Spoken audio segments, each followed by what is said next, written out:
Jazakallah khair, and we will return to the program.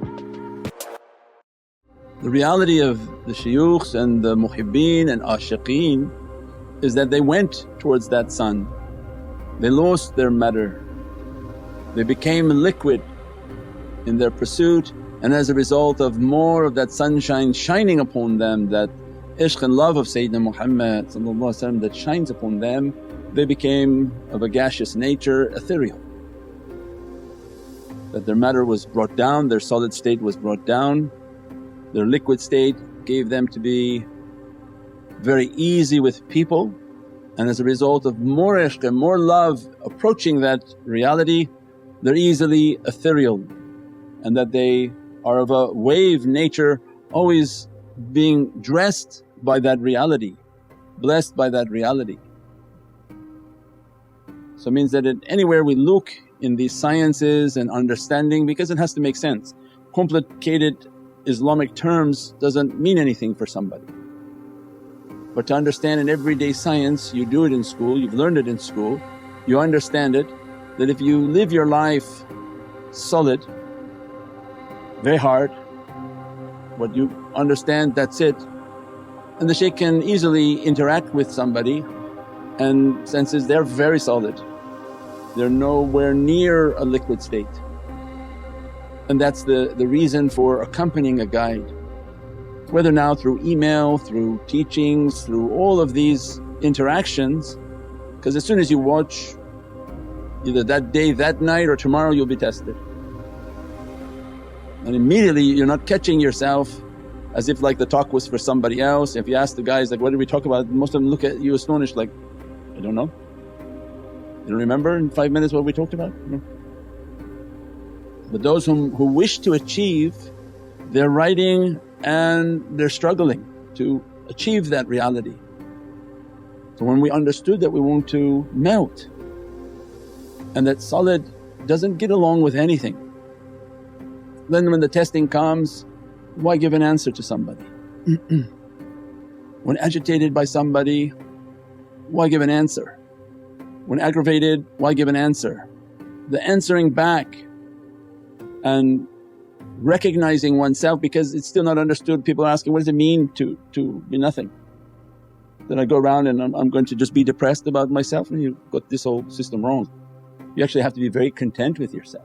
When you reach a state of contentment that you're not alone but you're very much with whom you need to be with, that energy, that light, that love, and you feel that love, you're not alone. If what you're doing is making you feel lonely, then you have not yet connected. So it means this solid state is our character. And that's why the turuqs, they speak all the time about ego, ego, ego.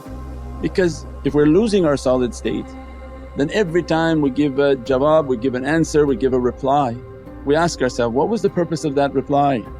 If someone bothered me, someone aggravated me, somebody agitated me. When you take the heat, it's that you just, doesn't really matter. What someone says to you, if you were insulted, what does it matter?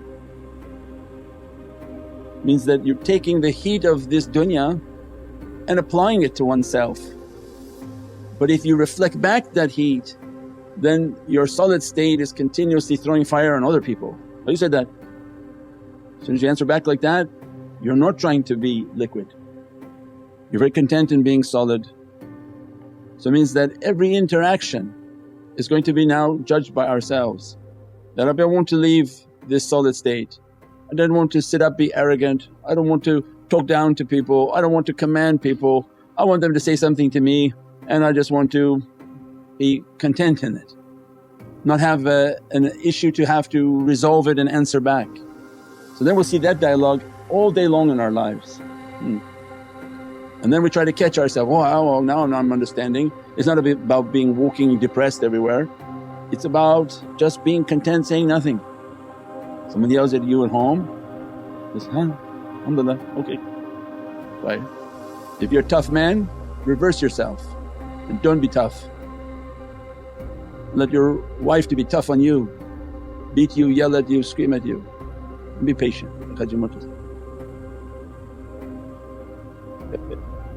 Right? But your culture teaches you to be a tough man, aggressive man, but it's ruining your spirituality, destroying your spirituality. Because there's only two of you in the house. Who's going to test who? The feminine is already soft, it's the masculine that's like a hard walnut. Because your home don't have like 30 people, who's going to be testing? The testing is going to come in our environment. Not only the testing at work, definitely if you practiced at home you should be an expert by the time you go to work. Everyone aggravate you at work okay. So that you are patient and calm.